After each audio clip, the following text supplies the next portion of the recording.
Welcome to Fort Hays State and the Department of Geosciences. This video will cover how to measure a stratigraphic section, one of the most important procedures in field geology. We're going to show you how to get ready to go into the field to make the most productive use of your field time, and how to measure a real outcrop.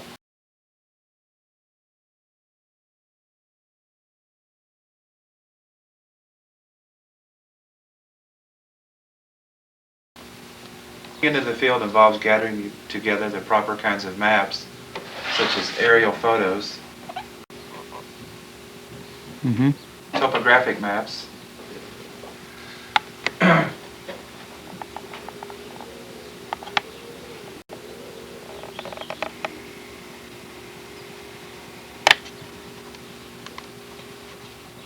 and geologic maps.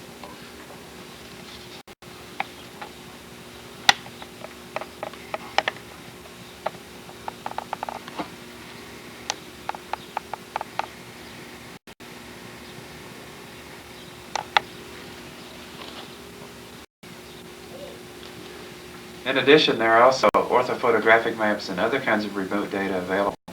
A good road map is useful in order to reach the field site before sundown. References such as books on field procedures, mineral and structure classification, and the stratigraphy of the area are essential. Also, a rock color chart is useful in the ultimate goal of consistency in rock descriptions among geologists. And now let us take a look at the equipment that we will be using in the field. Denny will be pointing out the equipment. First of all, equipment that a geologist needs out in the field would be a hammer, used for breaking rock up for samples small enough to take back to the laboratory. Next, a tape measure is necessary when measuring the stratigraphic section, so you can know how thick units are, or beds, and they can either be inches or metric units. Thirdly, a Brunton compass is necessary to measure strike and dip and attitudes of other features of beds or structural features within the rocks.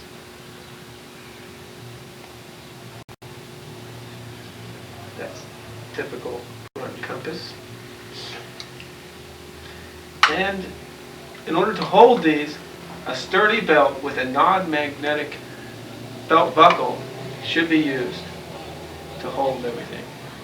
Now, non-magnetic because the Brunton compass has magnets in it, causing the magnetic belt buckle would cause the Brunton compass to read wrong. And a hand lens is also necessary to look at small features within the rock, such as grain size and small microfossils present. And the backpack that Tim has on his shoulders is used to carry things not needed right away, such as gloves, coat, hat, and any other objects of the like. But in order to measure the section, you need something to record the data in, and a pen to write it down in the field notebook. Something like that. But as I look at Tim, I see a few things that he has probably forgotten. They might be in his backpack. Let me look.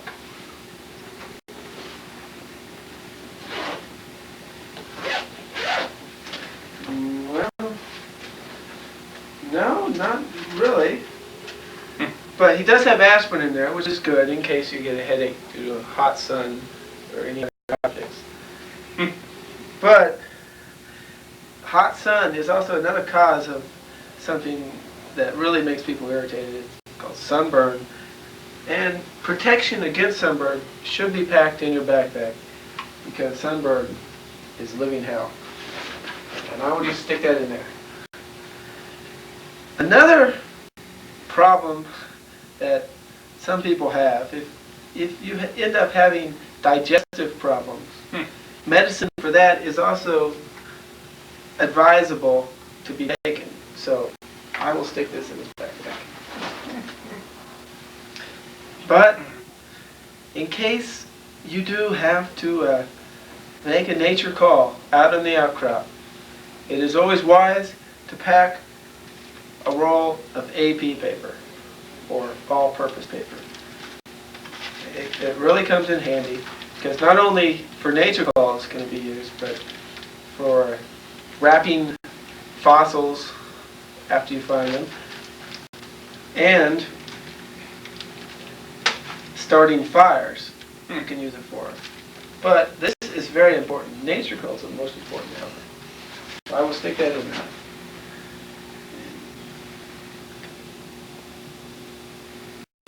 And now I will close his bag, and now he is ready for the field. Let's preview the area. The study area we will be at is located in northern Ellis County. The rock units to be measured are Upper Cretaceous in age and consist of limestone, sandstone, and shale. Okay, let's go.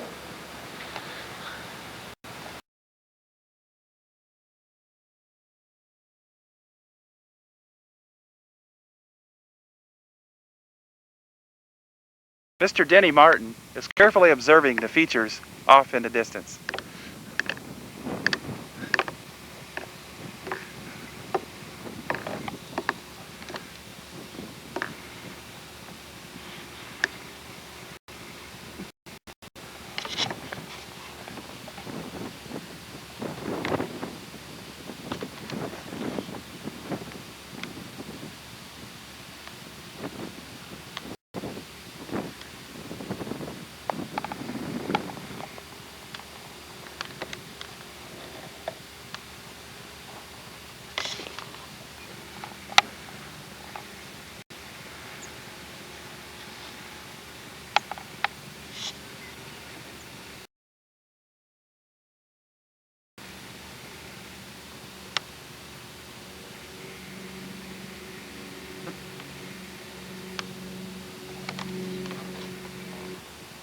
Good afternoon.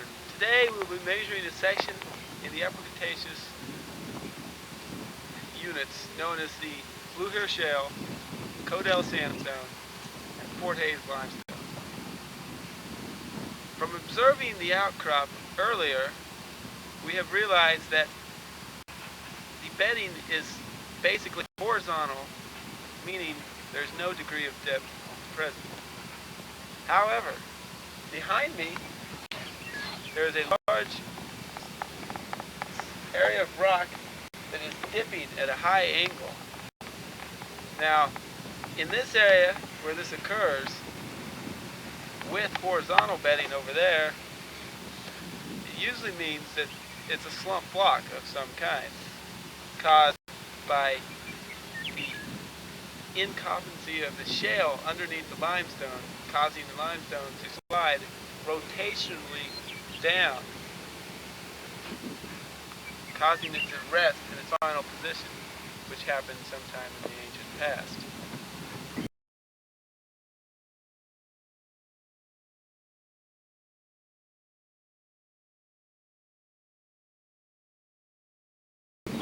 Now, noticing that there is such a large expanse of the sloping surface of the shale outcropping, the best way to measure the thickness of the shale would be to use the eye height method with a brunton, which is where the observer stands with the brunton at his eye level, looking straight, sighting on some point, and where that point hits the ground of the shale surface,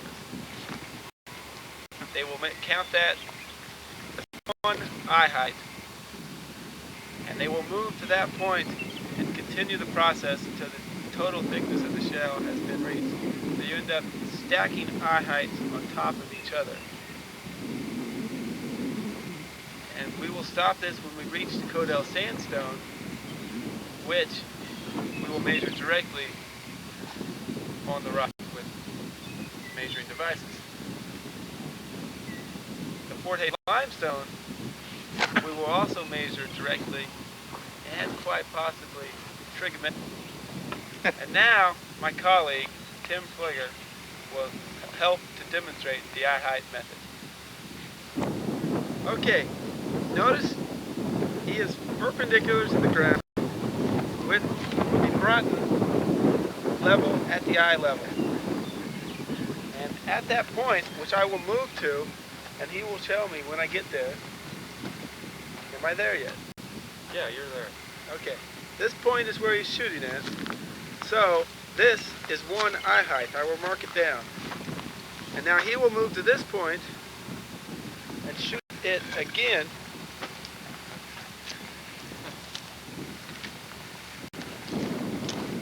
About there. A little higher. A little higher? Yeah. Okay, that looks good. Right there.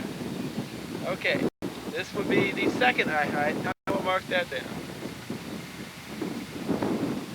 And now we would continue this all the way to the Codell sandstone up there.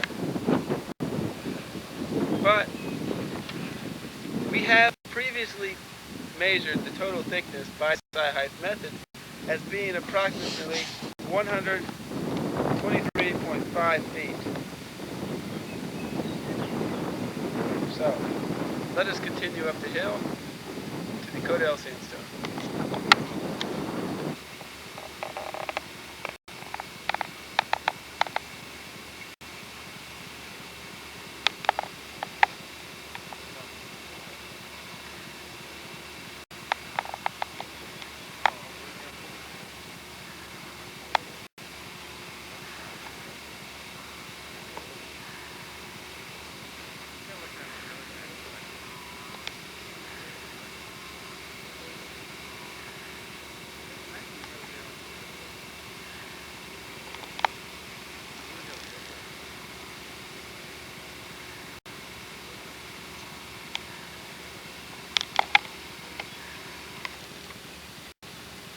The contact between the Blue Hill and the Codell is gradational and rather difficult to distinguish.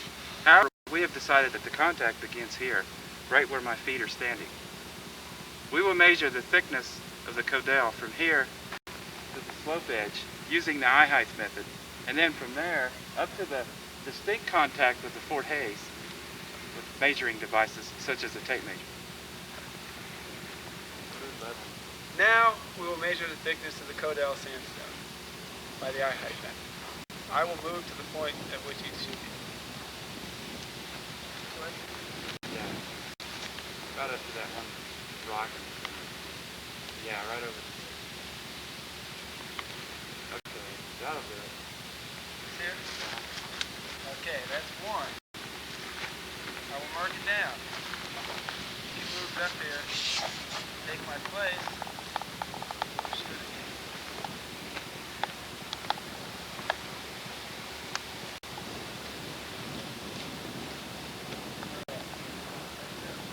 again. And here is two. And now we will move up here. Come on, just get one more in.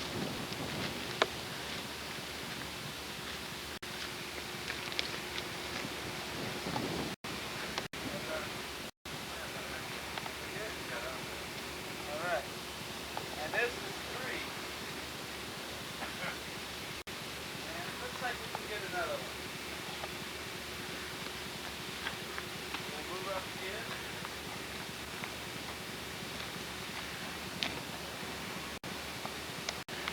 And this time I will.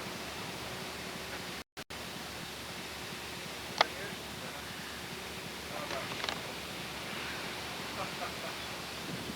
And now we've got a fourth one here. We'll mark it down. And it'll be from this point where we start measuring. We'll mark it. And my assistant will bring the measuring device up.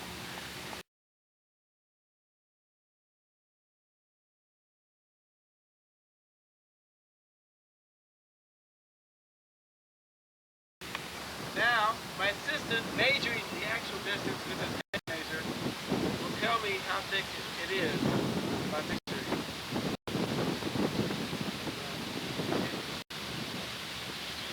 that, along with the eye heights,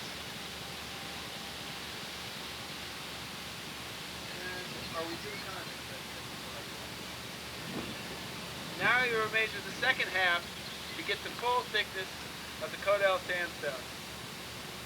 About 6 more feet. And I will record the value with the rest. Now that the thickness has been recovered,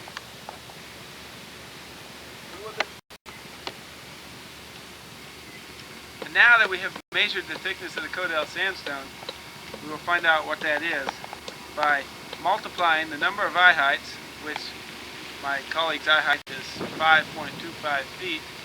We will multiply that number times the number of eye heights that I have recorded, which was 4.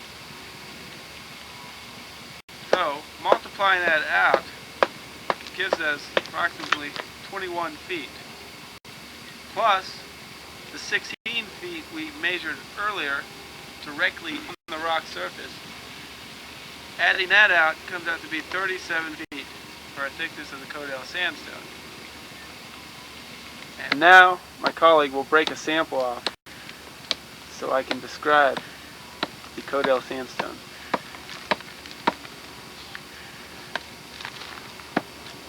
Any day now.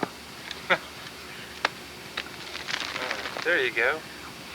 Oh, yes, the Codell sandstone, this would be a bluish gray, very fine sandstone.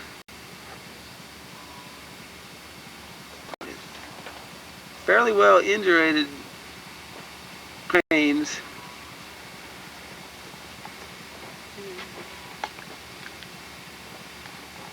And to check whether it's got calcareous cement, hydrochloric acid needs to be dropped on it, either in the field or back in the laboratory, which we will wait until we get back into the laboratory to do it, because hydrochloric acid is very dangerous to be carrying around.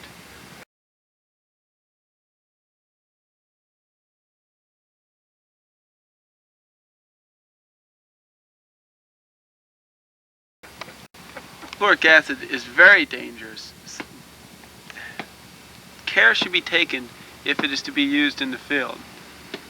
However, I usually don't carry it anymore because 2 years ago my previous colleague had his right arm melted off when his acid bottle broke and just ruined his geologic career.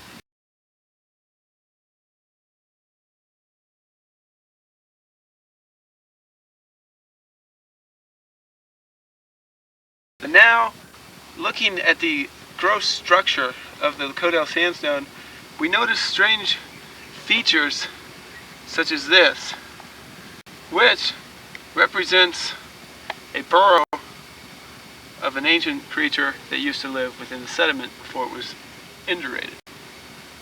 Now, these are present throughout, so we will mark this down in our field notebook that they are present.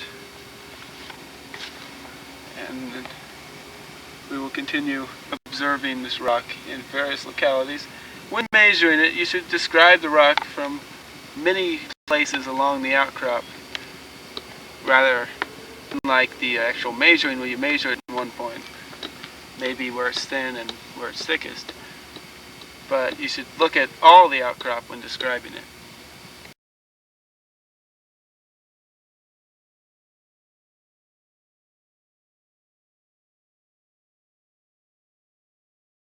Now, we will measure the thickness of the Fort Hays limestone by trigonometric means by shooting an angle from away from the contact up to the top surface of the outcrop and then measuring how far we are away from the base of the cliff.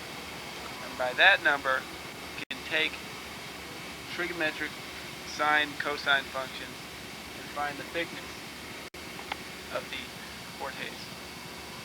Now, as he's measuring the angle from where he's standing, he'll give me the angle and I'll record it. I've got about 75 degrees. 75 degrees. Okay. And now we need to measure the distance from where he's standing to the base of the cliff. To find it out.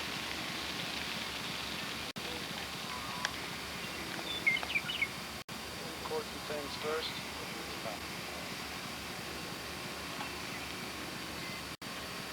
And we previously measured this distance right there as being about 7.3 feet. So we'll record that. And now, performing some simple trigonometric functions. Simple for most people. We come up with the thickness of the Fort Hayes to be about 19.7 feet.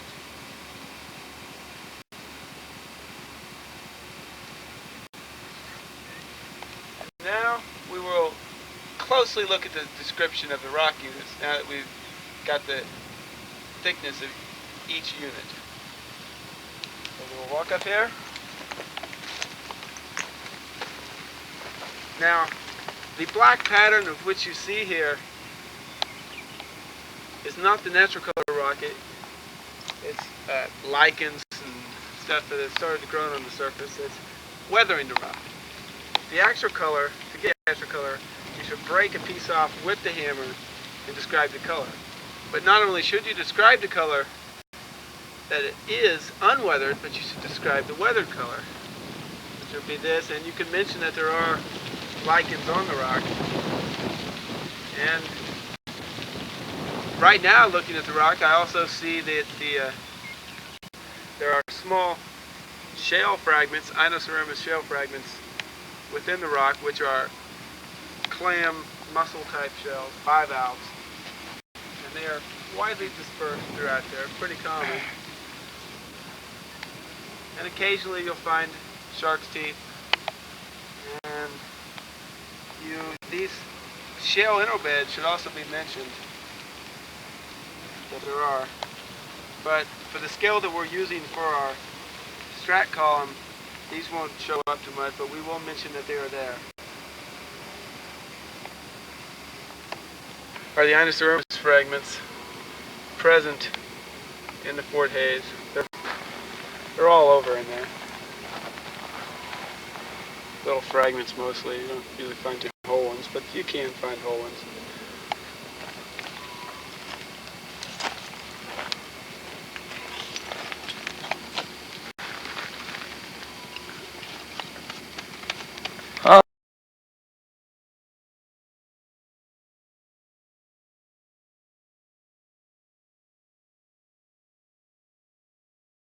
Okay, after careful description of the Fort Hayes limestone, we realize that this is a deep sea marine environment, warm, empiric seas on the western interior seaway. And we notice that the Codell there is a Barrow Island complex, of which the two really don't go together, because you have a really deep sea marine here and a barrier island there. There's some kind of unconformity here where time is missing right along the contact, which is mainly why the contact's really sharp the way it is. But evidence of the marine environment indicates that right here we have the cross-section view of a shark vertebra,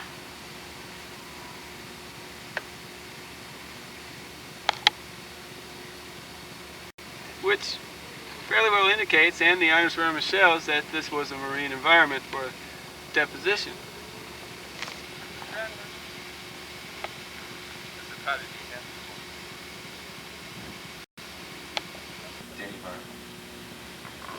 This video was put together by Denny Martin, Sandra Marvel, Billy Molidarian, and me, Tim Fligger.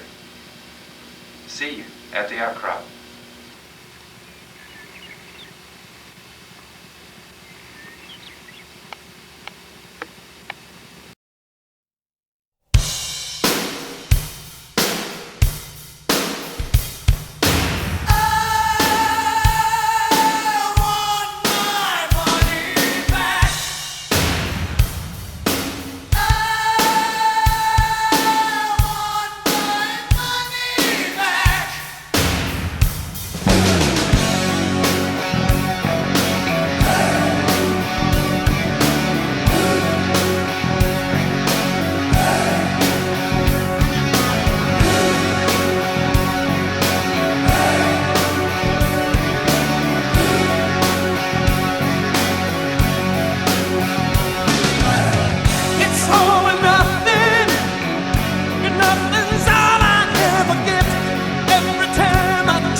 it's all about.